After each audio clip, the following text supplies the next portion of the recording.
The air in the Graceland living room always hummed with a certain energy even when Elvis wasn't singing. Today it was the low thrum of laughter and the clatter of a poker game, the kind that only a tight-knit group of friends could generate. Elvis, leaning back in his armchair, a half-eaten peanut butter and banana sandwich on a plate beside him, held a handful of cards with an almost regal nonchalance. Across from him, Red West, built like a brick wall and just as dependable, narrowed his eyes at his hand. Sonny West, Red's cousin, fidgeted with his chips, a playful grin dancing on his lips. Joe Esposito, ever the calm and collected one, meticulously stacked his winnings. "All right, Red, your move," Elvis drawled, his voice a smooth rumble. He wasn't looking at Red's cards, but at the way Red's left eyebrow twitched. It was a tell they all knew. A tiny tremor that gave away a strong hand. Red grunted, then leaned forward, his voice dropping to a theatrical whisper. "Well, King, I'm feeling a little Hound Dog Howl today." Sonny snorted, trying to cover it with a cough. Joe just shook his head, a small smile playing on his lips. Elvis, however, didn't miss a beat. His eyes twinkled. "A Hound Dog Howl, you say? That's a bold move, friend. You sure you ain't just blowing a velvet voice bluff?" Red scoffed. "No velvet voice here, boss. This is pure blue Suede Shuffle energy. I'm in for another 3. He pushed a stack of chips forward. If an outsider had been listening, they would have been utterly confused. Hound Dog Howl, velvet voice, blue Suede Shuffle. Were they talking about some new dance, craze, a secret society? The truth was far simpler and infinitely more amusing. Just then, Cousin Jean, a newer addition to the ever-expanding Graceland household, walked in, carrying a fresh pot of coffee. He'd been around for a few months, mostly observing, trying to figure out the rhythm of this unique family. He set the pot down, his brow furrowed. "Hound Dog. What now?" Jean mumbled, pouring coffee. He'd overheard snippets of these odd phrases before. They'd been talking about Tupelo tangles when the phone lines got messed up. Or jailhouse jiggly when someone was feeling particularly energetic. It was like they had their own private dictionary, one he hadn't been given. Elvis winked at his friends. "Just talking poker. Gin, man talk." "Sounds more like dog talk to me," Jean muttered, but he poured Elvis a cup. Red chuckled, a deep rumbling sound. "Some things are best left unspoken, Jean. Or rather, spoken only in the right company." Private language wasn't something they'd consciously created, it had simply happened. It started years ago when Elvis was still a rising star and his inner circle was smaller. Inside jokes, shared experiences, funny mispronunciations, and observations of the chaotic world around them had slowly morphed into a collection of words and phrases. Only they understood. It was their secret handshake, their shield, their personal brand of therapy. And yes, it was utterly hilarious. Take Hound Dog Howl, for instance. It didn't mean literally howling. It meant a feeling of deep frustration, a low growl of annoyance, usually at something ridiculous happening in the music business, or a particularly bad hand of cards. It had originated one sweltering Memphis afternoon when Elvis, fed up with a difficult record producer, had let out a long drawn-out groan that sounded uncannily like a mournful hound dog. Red had mimicked it. Sonny had laughed. And thus a new word was born. Velvet voice was the opposite. It wasn't about singing. It was about flattery, or a smooth, almost manipulative way of speaking to get what you wanted. Elvis had coined that one after a particularly charming manager had convinced him to do something he wasn't entirely keen on. "Man had a velvet voice. I tell ya," Elvis had grumbled later, and the phrase stuck. And blue Suede Shuffle, that was the art of a quick, unnoticeable escape. Not running, mind you, but gracefully or comically sliding out of an awkward conversation or a crowded room. Elvis himself was a master of it. Now, as Joe Esposito calmly raised the stakes, Elvis laid down his cards with a flourish. "Well, boys, looks like my teddy bear treat just paid off." Straight flush. There was a collective groan from Red and Sunny Joe. Usually stoic, even cracked a small smile.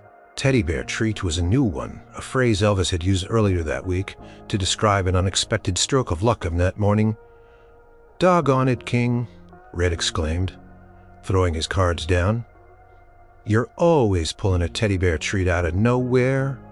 Elvis chuckled, raking in his chips. Luck of the draw, Red, and maybe a little help from the old sideburns secret. He tapped his famous sideburns, a playful glint in his eye. That one was simple. A small, whispered secret. Something. Only he knew. Jen watched them, still confused, but a little less so. He was starting to see the patterns, the way the words linked to their moods, their actions, their shared history. It was like watching a play where only the actors understood the inside jokes. He felt a pang of longing. He wanted to be in on the joke, to understand the rhythm of their shared language. It wasn't just gibberish, it was a bond, it was a club. And he, Cousin Gene, was standing right outside the door, listening to the muffled, hilarious sounds of their secret world. Later that evening, after the poker game broke up, Gene found himself in the kitchen making a late-night snack. Elvis walked in, looking for a glass of milk. He saw Gene still looking a little pensive. "Something on your mind, Gene?"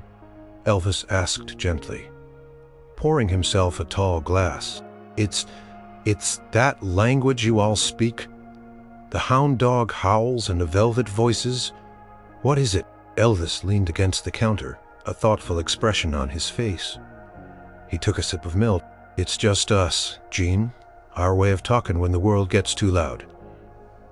It's for when you gotta tell your buddy he's got a bad hand without saying, bad hand, or when you gotta tell him to slow down without 1,000 people overhearing. It's our secret. Our way of keeping things real when everything else is pretend." He smiled, a soft, warm smile that reached his eyes. Kinda just grew like a big rambling vine of inside jokes and memories. Every word's got a story behind it.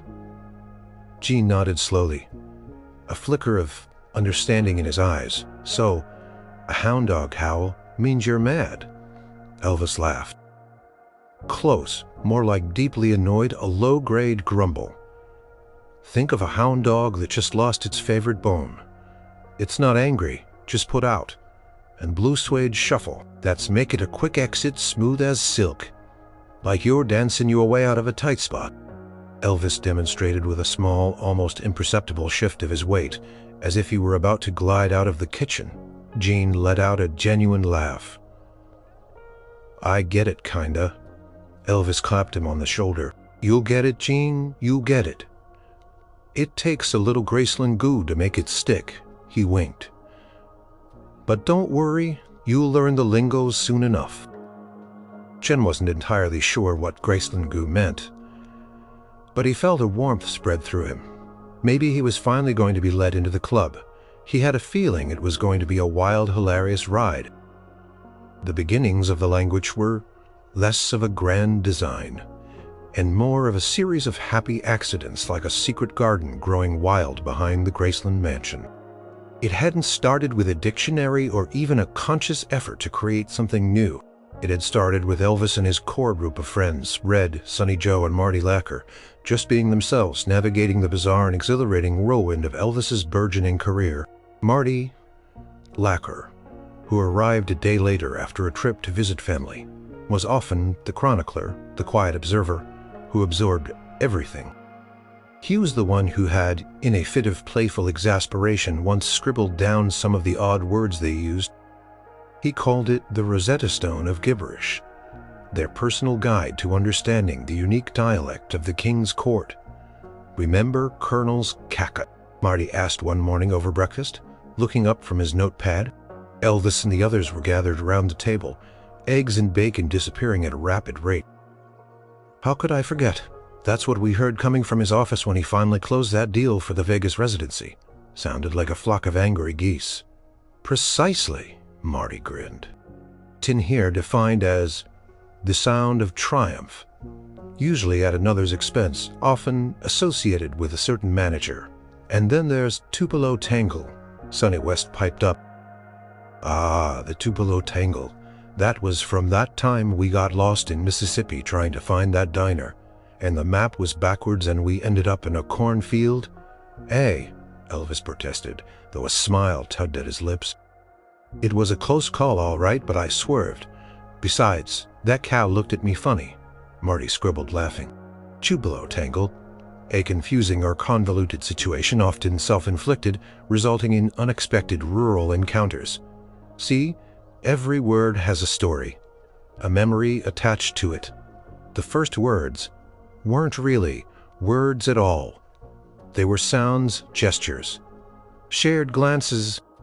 For example, when they were on the road trying to escape a crush of fans, Elvis would sometimes make a particular high-pitched woo-woo sound like a cartoon siren. That became fan, siren, a signal to initiate a quick escape or distraction. If he then added a quick finger snap, it meant, get the car ready now. That became rattle and roll, a phrase for preparing for immediate energetic action. Red West often contributed the more physical expressions. If he put his hand over his heart and made a slightly pained face, it wasn't heartburn. It was Graceland gloom, a signal that someone was being overly dramatic or causing unnecessary sadness. It's usually referred to the melodramatic antics of certain people associated with the film sets.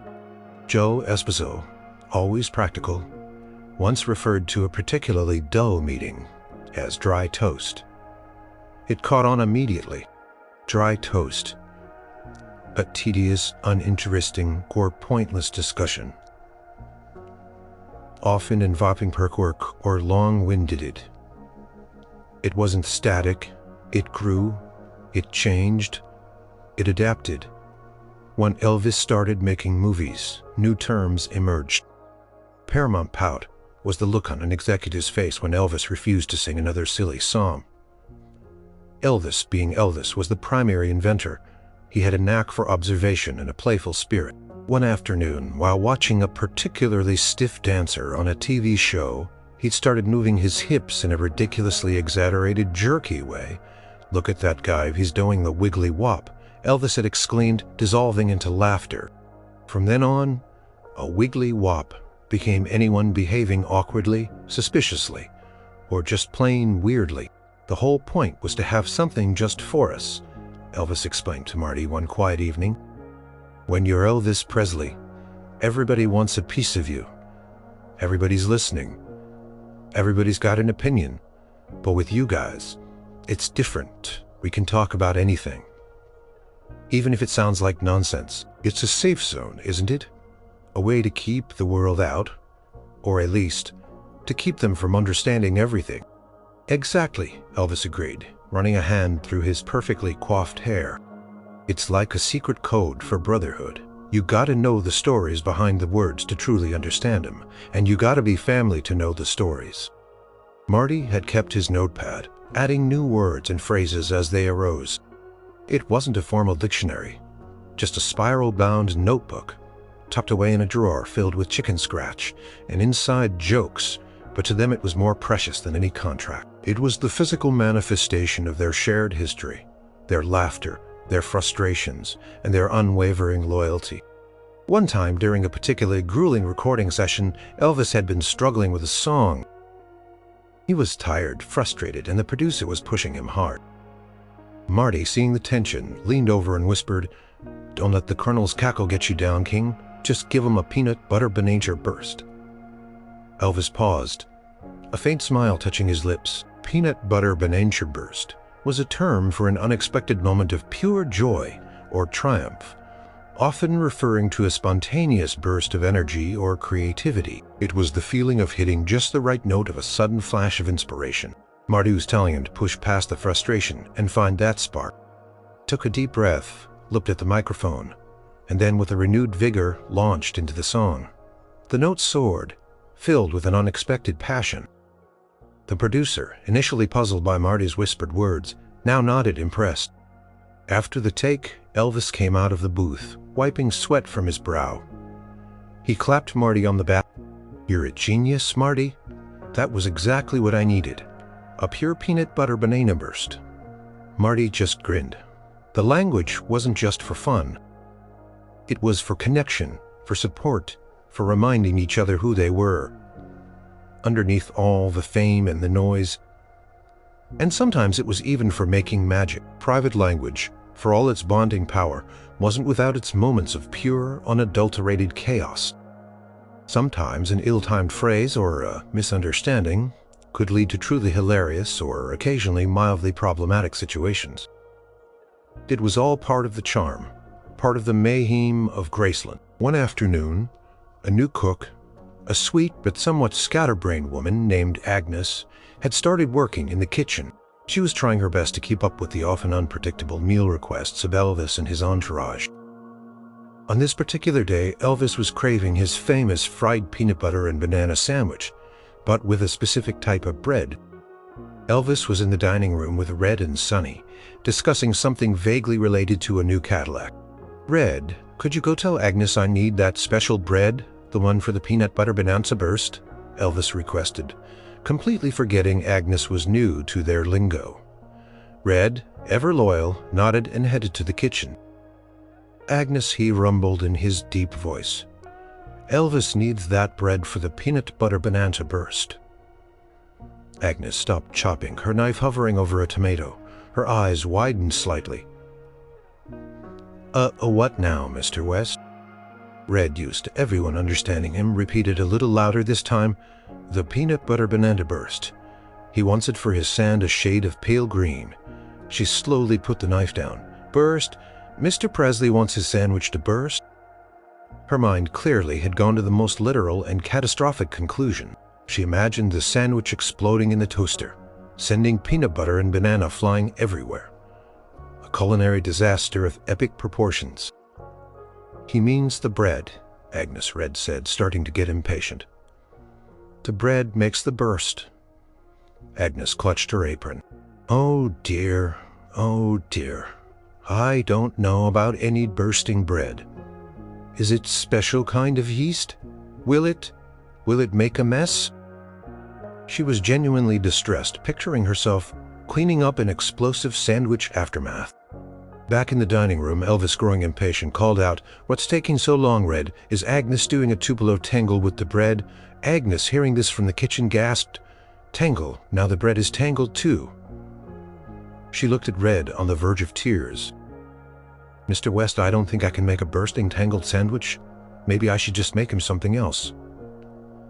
Red finally realized the colossal misunderstanding. He slapped his forehead. "Agnes, no. A peanut butter banana burst is a good thing. It means something exciting, something happy. Like a good feeling." He tried to explain, but the words just kept getting more jumbled. "It's like when Elvis gets a great idea or makes a fantastic song. It's not about the sandwich actually bursting." Agnes blinked, still confused. "So the sandwich is happy?" Just then, Elvis himself walked in, curious about the commotion. He saw Agnes looking flustered and Red looking exasperated. "What's going on here? Is there a Graceland Goo situation in the kitchen?" A Graceland Goo was someone who stuck around too long or a sticky situation. Agnes, seeing Elvis, wrung her hands. "Mr. Presley, I am so sorry. I don't know how to make your sandwich burst or tangle. I don't have any exploding bread." Elvis stared at her for a moment, then at Red, then back at Agnes, and suddenly the realization dawned on him. He burst out laughing, a deep, booming laugh that made the kitchen windows rattle. "Oh, Agnes, you sweet thing," he managed, wiping tears from his eyes. No, the sandwich isn't supposed to burst. A peanut butter banana burst is just a feeling. It means a moment of pure joy, like when you bite into the perfect sandwich." He picked up a piece of ordinary bread. "This bread, right here, is perfect. It'll make me burst with happiness, not explode." Agnes slowly started to smile, a flush of relief coloring her cheeks. Oh, I see. You mean a delightful sandwich? Not a dangerous one. Red, still chuckling, added, and a Tupelo tangle is just when things get confusing, like you're lost on a back road, not when the bread itself is knotted. Elvis clapped Agnes on the shoulder. Don't you worry, Agnes. You're doing great. We just have our own peculiar way of talking. It's an old habit. He winked at Red. Sometimes we even confuse ourselves. Agnes, though still a little bewildered, now saw the humor in it. She actually giggled. Well, I certainly had a Tupelo tangle trying to figure that one out. Later that day, Elvis and the guys were recounting the story to Joe and Marty. Marty was furiously scribbling notes in his Rosetta Stone notebook. "This is gold!" Marty exclaimed, laughing. New entry. Peanut butter banana burst. Can cause extreme distress. In kitchen staff, if misinterpreted, clarification refers to a feeling of joy, not explosive bread. Pratus to a feeling can be mistaken for literal knotted objects. Clarification refers to a state of confusion. See, even our language causes a little Hollywood hullabaloo sometimes, but it's never boring, that's for sure. The incident with Agnes became another cherished memory, another story to tell, another layer added to the rich tapestry of their unique bond. It reminded them that while their language was a source of comfort and connection for them, it was utterly bewildering to the outside world. And that was precisely what made it so special. The language wasn't just for jokes and poker games. It was also their unspoken support system. In the high-pressure world of Elvis Presley, where every move was scrutinized and every emotion amplified, their private words became a lifeline. They were able to communicate silently, offering comfort, advice, or a much-needed reality check without anyone else in the room being any the wiser. One evening during a particularly draining recording session, Elvis was struggling. He'd been in the studio for 12 hours straight, trying to nail a ballad that just wasn't clicking. His voice, usually so effortlessly powerful, sounded strained, and his patience was wearing thin. Producer, a well-meaning but persistent man, kept pushing for just one more take. Red, Sonny, and Joe were in the control room watching through the glass. They could see the tension in Elvis's shoulders, the slight slump in his posture. He was close to a full-blown hound dog howl. The producer leaned into the microphone. "All right, Elvis, one more time. Really feel it this time. Imagine you're singing to Well You Know." He gestured vaguely, trying to inspire emotion. Elvis sighed, almost defeated. Red caught Joe's eye. Joe gave a subtle nod. Without a word, Red leaned into the talkback microphone, the one that only Elvis could hear in his headphones. King Red's voice rumbled, soft but firm. "Don't let the Colonel's cackle get to you. Just give it a good jailhouse jiggle. And remember the teddy bear treat." In the studio, Elvis is heading almost imperceptibly. Producer, busy fiddling with knobs, didn't notice the shift. Colonel's cackle, the annoying, self-satisfied sound of someone else's triumph over him, was what the producer's persistent pushing felt like right now. A jailhouse jiggle meant to lighten up, shake off the pressure, find the joy in the performance, like the spontaneous dance from his famous movie, and a teddy bear treat. That was the unexpected stroke of luck, the inner spark, the reminder of why he loved music in the first place, the pure, unadulterated passion that had made him the king. It was a call to remember the simple good things. It was more than just words. It was a complex message of support, encouragement, and understanding, all wrapped up in their private code. Elvis took a deep breath, a slow smile spreading across his face. He nodded slightly, almost imperceptibly, towards the control room. He understood. He closed his eyes for a moment, then opened them, a renewed fire in their depths. He stepped back up to the microphone, his posture straightening. The fatigue seemed to melt away, replaced by an easy confidence. "All right," Elvis said, his voice now strong and clear. "One more take. Let's make it the one. and he did. He poured his heart and soul into that last take. The words flowed, the emotion was palpable, and his voice soared, hitting every note with perfect resonance. When the last chord faded, there was a stunned silence in the control room. The producer finally broke it. "Elvis, that was it. That was the one." Unbelievable. What happened? It was like a switch flipped. Elvis just winked. Just needed a little inspiration, that's all. Glanced at Red and Joe through the glass, a shared understanding passing between them. Later back at Graceland, Elvis was unwinding, sitting with his friends in the living room. "Thanks, fellas," Elvis said, his voice laced with genuine gratitude. "You pulled me out of a real Tupelo tangle back there." "Anytime," King Red replied, cracking open a soda. "We know when you're teetering on the edge of a hound dog howl."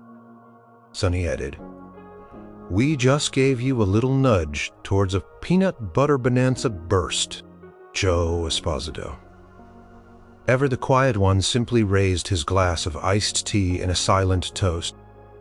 "It's amazing, you know," Elvis mused, leaning his head back. "All the people around, all the noise, and yet with a few whispered words, you guys can say everything I need to hear."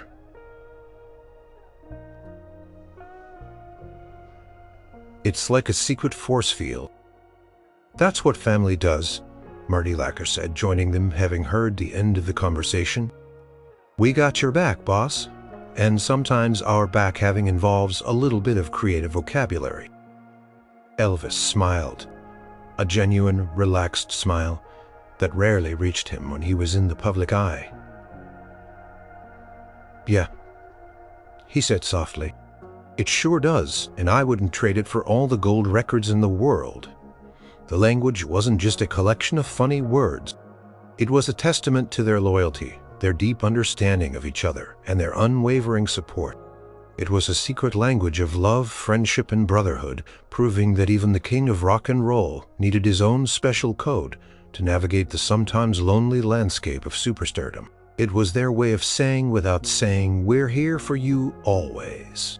The more famous Elvis became, the more attention he garnered, and that included the insatiable curiosity of his fans, and more shrewdly the press. His private language, once merely an amusing quirk, occasionally became a target of suspicion, or at least intense interest. Who wouldn't want to decipher the secret code of the king? One afternoon, during a rare public appearance at a charity event in Memphis, the atmosphere was buzzing. Elvis was signing autographs. Charming. The crowd surrounded by a tight cordon of his friends, forming an almost impenetrable wall. Particularly persistent fan, an elderly lady with an impressive collection of Elvis memorabilia, managed to squeeze closer than security usually allowed. She was holding a small, old-fashioned microphone, looking suspiciously like an amateur reporter. "Mr. Presley," she chirped, her voice surprising loud. "I've heard rumors. Rumors about a secret language. Is it true? Do you and your friends speak in code?" Elvis, mid-signature, paused. He gave a charming, innocent smile. "Secret language, ma'am? Why, I only speak plain American English, same as you." Red, standing immediately to Elvis's left, caught Sonny's eye. He knew this was a classic Wiggly Wop situation, someone behaving strangely or suspiciously trying to dig for information. The lady, however, was undeterred. "But I heard it just now. One of your friends, Mr. West, he said something about a blue suede shuffle when you nearly tripped. What does that mean, Mr. Presley? Is it a code for clumsiness?" Red inwardly groaned. He'd muttered it instinctively when Elvis had stumbled slightly over a loose carpet tile. Now he was caught. Elvis, quick-witted as ever, turned to Red with an exaggeratedly puzzled look. "A blue suede shuffle, Red? What in the world are you talking about? Are you feeling all right, friend? Maybe you're having a bit of a Tupelo tangle in your head." He made sure to raise his voice just enough, so the fan could hear while subtly winking at Red.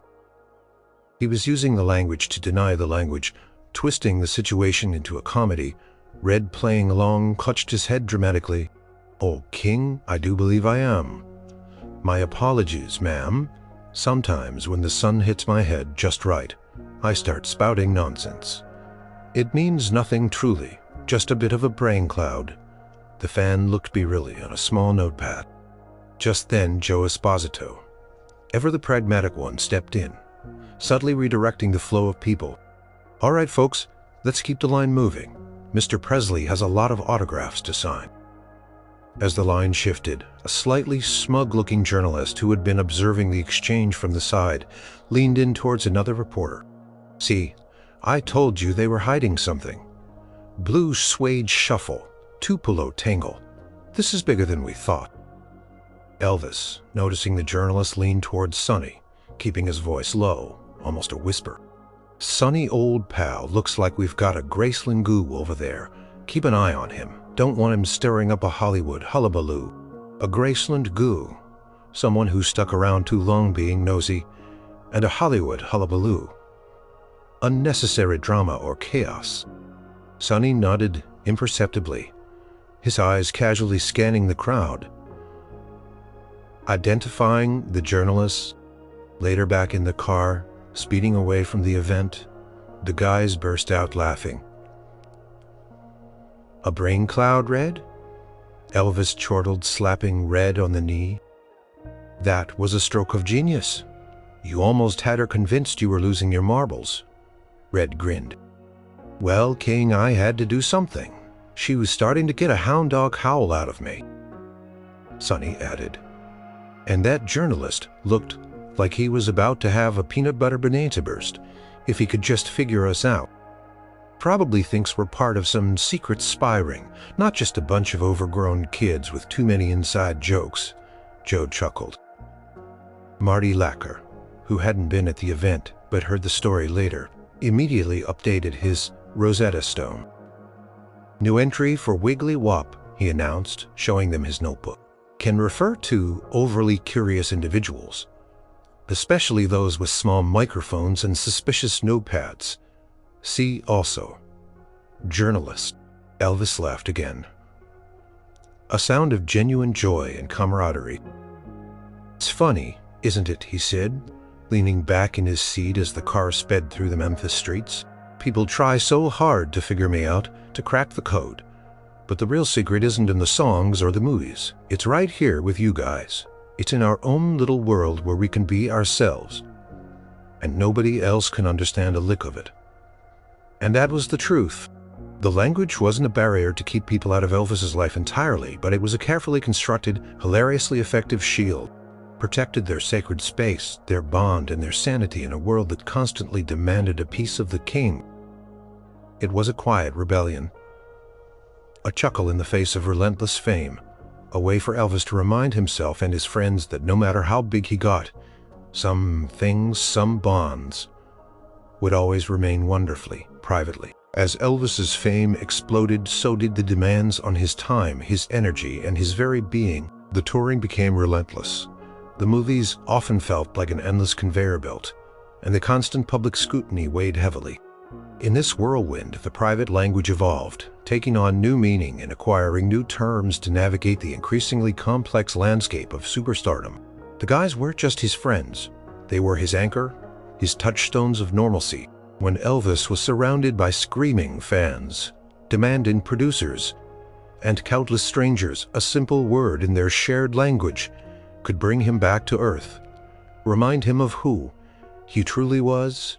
"All right, King, you ready for the Hollywood hullabaloo?" Red asked one morning, as they prepared to leave Graceland for another film set.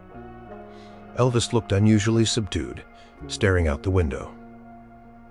Elvis sighed, more like a paramount pout.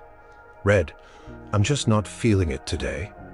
Another singing cowboy, another silly script. It's all starting to feel like a dry toast session."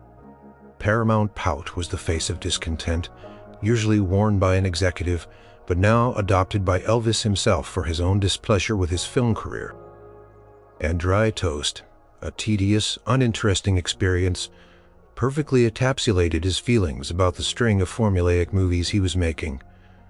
Sonny, seeing Elvis's mood, knew what was needed. "Come on, boss. We can turn this dry toast into a peanut butter bonanza burst. Just gotta find the right angle. Maybe we can sneak in a good jailhouse, jiggle on set, get a few laughs. Elvis turned a flicker of a smile touching his lips. You think so, Sonny? A little unauthorized jailhouse jiggle. We might give the director a hound dog howl. Exactly, Sonny chuckled. A good hound dog howl from a director is always a sign we're having fun. The language now had terms for the pressures of fame, fan, frenzy. The overwhelming crush of fans, sometimes exhilarating, sometimes suffocating. Press, pack, prowl. The relentless pursuit of journalists and photographers. Colonel's corner cut. A sly, often financially motivated, maneuver by his manager. Viva Las Vegas. The particular exhaustion and frustration that came with the Vegas residencies, despite the success. Blue Hawaiian blues. A feeling of artistic stagnation or creative unfulfillment, particularly during film shoots where he felt his talent was being wasted. One night, after a particularly grueling concert tour, Elvis was back at Graceland, but he couldn't sleep. He was restless, overwhelmed by the adoration, yet feeling strangely empty. He wandered downstairs and found Joe Esposito in the kitchen making a pot of coffee. "Can't quiet my head, Joe," Elvis admitted, sinking into a chair. "It's like a constant fan frenzy in there, even when it's silent." Joe poured him a cup of coffee. "Ah, I know the feeling, boss. It's the echo of the roar. The hardest thing is to turn that off. You need a little pink Cadillac cruise for your soul." Pink Cadillac cruise was their term for taking it easy, finding peace, letting go of worries. It was about cruising smoothly through life, enjoying the simple moments. "Pink Cadillac cruise sounds good, Joe," Elvis said, taking a sip of the warm coffee. "But it feels like I'm stuck on a constant rattle and roll." He meant he was always preparing for the next thing, always in motion, never truly resting. Joe sat opposite him. "We know, King, but even a Cadillac needs to pull over and refuel. You're pushing too hard. It's okay to have a Graceland gloom sometimes. Just don't let it settle in. Graceland gloom, a feeling of sadness or melancholy." Joe was reminding him that it was okay to feel down, but not to let it consume him. Elvis looked at his friend, truly looked at him. Joe understood, without him having to explain the crushing weight of expectation, the loneliness that could creep in, even it's to millions of fans. "What do you suggest, then, Joe?" Elvis asked, his voice softer, more. Vo said firmly, "No calls, no movies, no public appearances, just us. We'll go out to the ranch, maybe fish, just a pure, unadulterated pink Cadillac cruise." Elvis considered this. Then slowly a genuine smile touched his lips. "You know, Joe, that sounds like the best damn teddy bear treat I've heard in a long time." And for a few days, that's exactly what they did. They went to a small property Elvis owned outside Memphis, away from the phones and the cameras. They fished, they rode horses, they talked, they laughed, mostly in their private language, weaving stories and jokes only they understood. It was a period of healing, of resetting, of finding the boy from Tupelo again, if only for a little while. The language had become more than just funny words. It was a symbol of their resilience, their ability to cope with the extraordinary pressures of Elvis's life. It was a secret world of understanding, a testament to the enduring power of friendship in the face of overwhelming fame.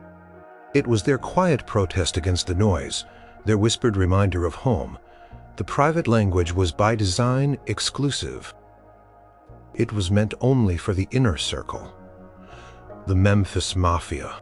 But life, especially life at Graceland, was a revolving door of family, friends, and hangers-on. Sooner or later, someone from Elvis's actual family was bound to stumble upon a phrase or two leading to moments that were sometimes awkward, sometimes heartwarming, and always, always amusing. She was intelligent and perceptive, and she lived at the heart of the Graceland whirlwind. She'd heard them use the odd words for years, and while she never pressed them for explanations, she slowly, quietly started to piece things together. One morning, Elvis was trying to convince Priscilla to attend a large, rather formal industry dinner. Priscilla, never a fan of overly stuffy events, was hesitant.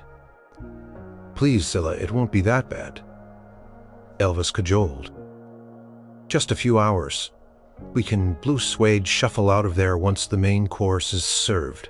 Priscilla paused, a small smile playing on her lips. She had heard that phrase before, often when Elvis was trying to get out of a tedious social obligation. "A blue suede shuffle, you say? So you mean we can make a quick, discreet exit?" Elvis blinked. He looked at Red, then Sonny, who were both in the room. Priscilla had actually nailed one. Elvis grinned. "Well, I'll be... You're catching on, Syllabelle? You got a little sideburn secret of your own, don't you?" Priscilla laughed, delighted to have cracked a piece of their code. "I just pay attention. Sometimes I feel like I'm always in a Tupelo tangle trying to understand you all." A Tupelo tangle. She'd used another one perfectly in context. The guys exchanged astonished glance. "Well, it's like the Queen is learning the lingo." "Don't go telling all her secrets, Scylla," Red warned playfully. Though he was smiling, Priscilla just winked. "Don't worry. A lady never reveals her sources, especially when those sources are giggling like schoolboys." The most charming encounters, however, came with their daughter Lisa Marie. As a little girl, she would often mimic sounds and phrases she heard, completely unaware of their deeper meaning. One afternoon, Lisa, Marie, then about 3 years old, was playing in the living room while Elvis and Joe discussed an upcoming concert. Elvis was feeling anxious about a new song. "I'm worried," Joe Elvis confessed, running a hand through his hair. "This new number, I just don't feel it. It's giving me a real Hound Dog Howl." Joe nodded sympathetically. "Take it easy, King. You'll find the rhythm. Don't let it turn into a Graceland gloom." Just then, Lisa Marie toddled over, clutching her teddy bear. She looked up at her father, her big blue eyes full of concern. "Daddy, are you having a hound dog howl?" "My teddy bear has hound dog howls when he can't find his cookies." Elvis and Joe froze, then looked at each other, trying to stifle their laughter. Lisa Marie had heard them, understood the emotion, and applied it perfectly to her own little world. Elvis scooped her up, hugging her close. "That's right, precious Daddy's having a little hound dog howl. But you, my sweet girl, you're always a peanut butter bonanza burst for me." Kissed her cheek and she giggled, squirming in his arms. Another time, when Elvis was trying to get Lisa Marie to eat her vegetables, she looked at them with utter disdain. "These greens are a total dry toast, Daddy," she declared, making a face. Elvis nearly dropped his fork. "Where did you hear that, little bug?" Uncle Red said it when he had to go to a meeting. "It means boring." Red, who happened to be walking in, choked on his water. He'd clearly been overheard during a private complaint about a business meeting. Elvis burst out laughing. "She's a natural, Red. You've created a monster." These accidental seepages into the family added a new layer of warmth and humor to the language. It wasn't just for the guys anymore. It was a part of the Graceland fabric itself. It showed that even though the words were secret, the feelings and bonds they represented were universal. It also gave Elvis a fresh perspective on the words, hearing them through the innocent, unburdened interpretation of his child, Marty Lacker. Of course, dutifully added these family incidents to his Rosetta Stone. He'd make a note under each word, known instances of civilian usage. Priscilla Presley, expert in blue suede shuffle and Tupelo tangle. Lisa Marie Presley, fluent in hound dog howl and dry toast. The language, though never meant to be fully shared, had found its way in small, delightful ways into the heart of Elvis's home. It was a reminder that love and understanding transcended words, even secret ones. and that the bonds of family were just as strong as the bonds of brotherhood. The pressures on Elvis grew with each passing year, the relentless schedule, the expectations, the constant need to be the king. It was a heavy crown to wear. There were times when the weight became almost unbearable, and even his boundless energy would wane. In these moments, his friends, armed with their secret language, became his most vital support system, his jesters who could lift his spirits and remind him of the joyful, simpler man beneath the sequin jumpsuit. One particularly grim day, Elvis was holed up in his bedroom at Graceland, the curtains drawn, refusing to come out. He was supposed to be preparing for a major television special, but a wave of profound fatigue and disillusionment had washed over him. The excitement had faded, replaced by a sense of dread. He was Exposito tried first. He knocked gently on the door. "Can you all right in there? We've got rehearsals this afternoon. Don't want to be late for the Hollywood hullabaloo." No answer. Joe sighed. He knew this feeling. Elvis was in a serious Graceland gloom. He signaled to Red and Sonny, who were waiting downstairs. They gathered in the hallway outside Elvis's door. This required a different approach, a multi-pronged assault at their unique brand of therapy. Red cleared his throat, leaning close to the door. "Elvis, come on out, buddy. You can't let the Colonel's cackle win. You gotta fight off that Viva Las Vex before it truly settles in." Still no sound from inside. Sonny took his turn. "Yeah, King, we need you out here. This room's getting a real dry toast 5. We need some of that jailhouse jiggle spirit. Remember that time you got us all doing the blue Suede Shuffle away from those fans and vetter banana bursts?" He rattled off a string of their most uplifting terms, trying to jog Elvis's memory of happier, more carefree times. Colonel's cackle, the manager's demanding nature, was trying to win. And Viva Las Vex, Vegas exhaustion, was setting in. He needed to shake off the dry toast, boredom dullness, and bring back the jailhouse jiggle, joyful energy, reminding him of a time when escaping fans felt like a peanut butter banana burst. Pure joy. Silence. The door remained shut. Marty Lacker arrived, looking concerned. He held a small, crumpled piece of paper. "I've got an emergency dictation from the King's private dictionary," he announced with mock seriousness. He slid the paper under the door. Elvis, from inside, heard the rustle. Curiosity, a powerful force, especially for the King, tugged at him. He slowly got up and retrieved the paper in Marty's familiar scrawl. It read, "Urgent new dictionary entry, King's Quandary." A state of profound artistic or personal malaise, often accompanied by drawn curtains and a lack of peanut butter and banana sandwiches. Requires immediate intervention by jesters and liberal application of teddy bear treats recommended jester protocol. 1 Phase 1, verbal infiltration. Utilize a barrage of positive peanut butter, banana burst, and jailhouse jiggle references. See Sunny West, current location, outside door. 2 Phase 2, tickle food. Drop, ploy essential comfort items, e.g. fresh PB&B sandwich, preferably toasted, and a cold Pepsi. 3 Phase 3, environmental sift. Initiate a pink Cadillac cruise or similar activity, e.g. a quiet drive, target practice. A movie marathon. 4 Phase 4, emotional reset. Remind King that even a Hound Dog Howl needs a moment of silence, but a true teddy bear treat awaits him when he opens the door. Warning: failure to comply may result in prolonged dry toast conditions and an alarming increase in Graceland gloom throughout the compound. Elvis stared at the note, a slow smile spreading across his face.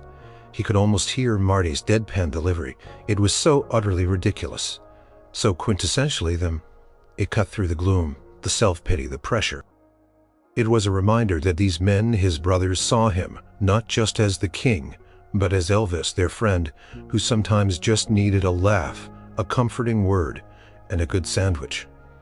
He reached for the doorknob. When the door slowly opened, the three friends looked up expectantly.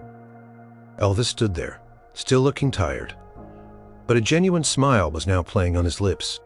"All right, you jokers," he said, his voice a little hoarse. "Where's that teddy bear treat you promised? And for Pete's sake, someone bring me a sandwich. This room is giving me a serious case of the dry toast." Red and Sunny cheered, genuinely relieved. "You know," Elvis said, looking at Marty, "your King's Quandary assessment was spot on, but your gesture protocol is pure genius. You guys are more than friends. You're my sanity squad." Marty grinned. "That's what we're here for, King, to make sure you don't get lost in the Hollywood hullabaloo. We'll always be here to give you a good peanut butter banana burst when you need it most." And they were, in the years that followed. Through thick and thin, the private language remained, their secret weapon, their source of humor, and their profound way of showing unconditional love and support. It was the dictionary of their brotherhood, written in laughter, loyalty, and unwavering friendship. Years passed, marked by the changing seasons at Graceland and the shifting landscape of Elvis's life. The private language, though born in the exuberance of youth, proved to be remarkably resilient. It wasn't just a youthful quirk, it had become an ingrained part of their collective identity, a subtle yet powerful thread weaving through the tapestry of their long-standing friendship. Even as their lives took different turns, as Sun moved away for a time, or as the daily rhythm of Graceland changed the language, remained, it was a comfortable, familiar coat they could slip back into, instantly transporting them back to simpler times, to their shared youth, to the core of their brotherhood. Decades later, Elvis was gone, but his friends, the original Memphis Mafia, still gathered at Graceland or at each other's homes, telling stories, sharing memories, and inevitably slipping back into the old ways of speaking. Red West, his hair now streaked with silver, chuckled as he recounted a story to Joe Esposito and Marty Lacker. They were sitting in the very same living room where countless poker games and secret conversations had taken place. "Remember that time Elvis got stuck in that revolving door in New York?" Red rumbled, his eyes twinkling. He looked at me totally deadpan and said, "Red, I think I'm caught in a permanent Tupelo tangle. I need a blue suede shuffle out of here." "Stat?" Joe laughed, a warm, resonant sound. "Oh, I remember that. We had to physically untangle him. He was having a real Hound Dog Howl about it afterward. But then he just burst into laughter." Marty, now a distinguished-looking man, pulled out a tattered, well-worn spiral notebook.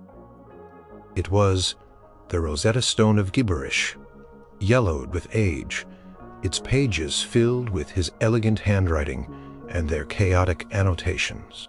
"It's all here," Marty said softly, leafing through the pages.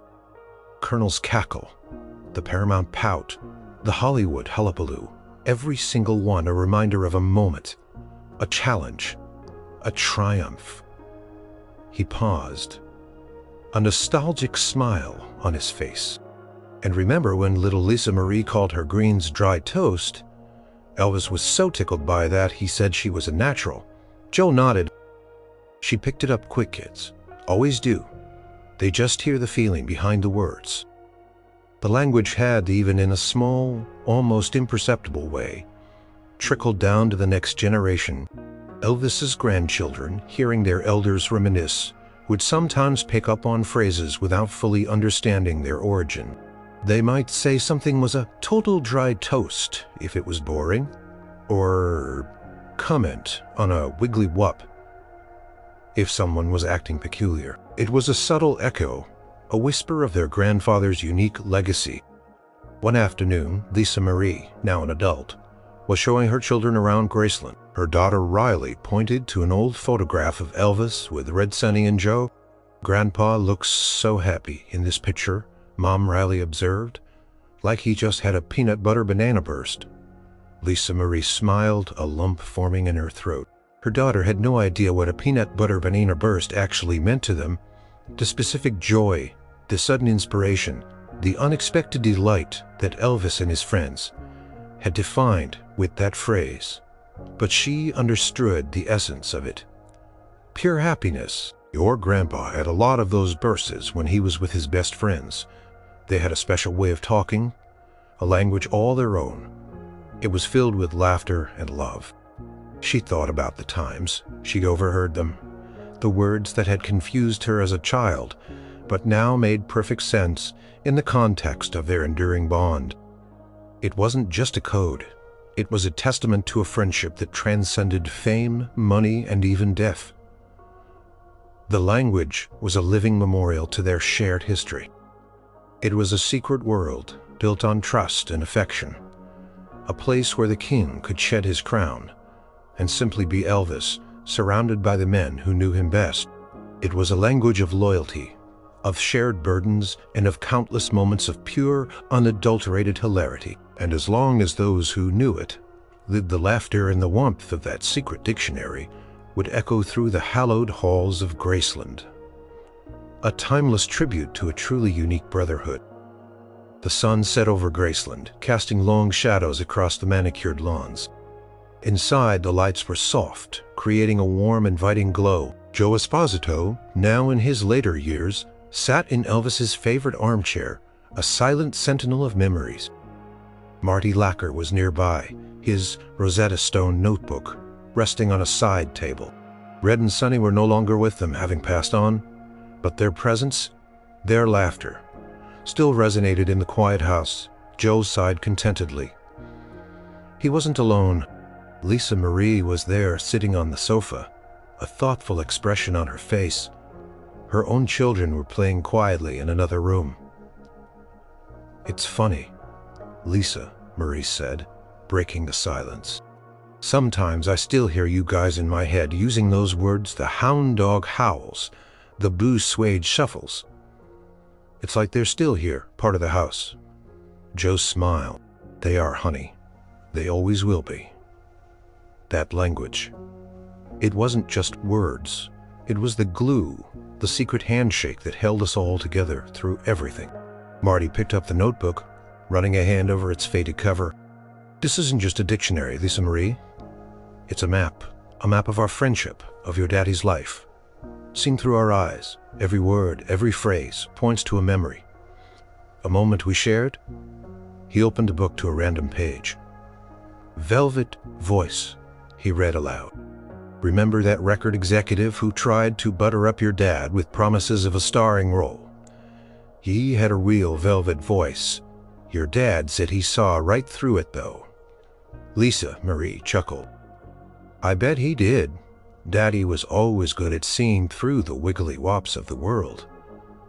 "Indeed," Joe agreed. "Could spot a wiggly wop a mile away. It was one of his gifts."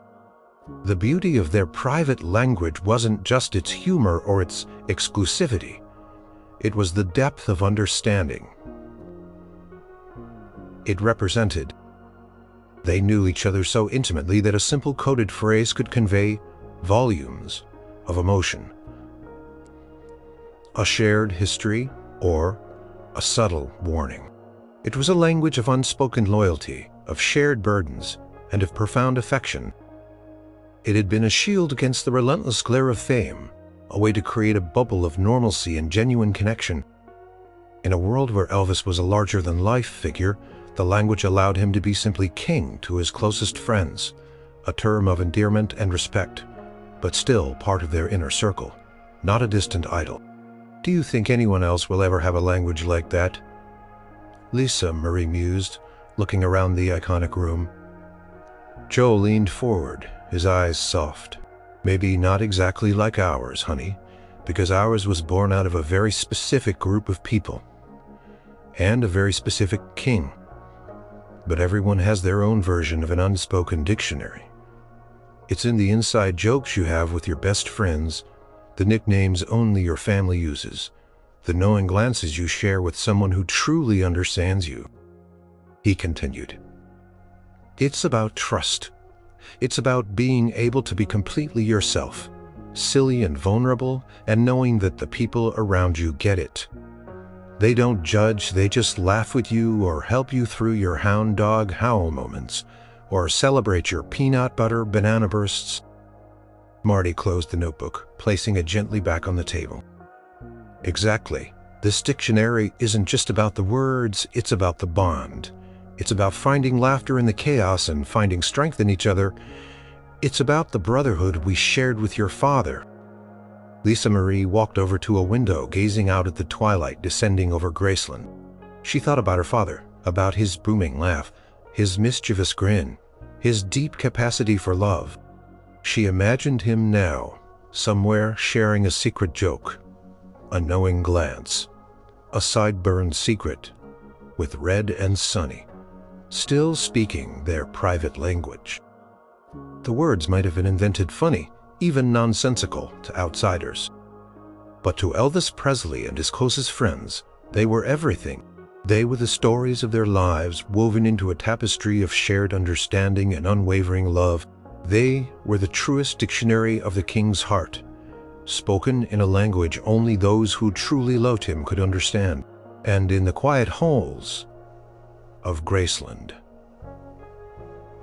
If you listened closely in the echo of a hound dog howl, a jailhouse jiggle, and the heartwarming sound of a brotherhood that would last forever.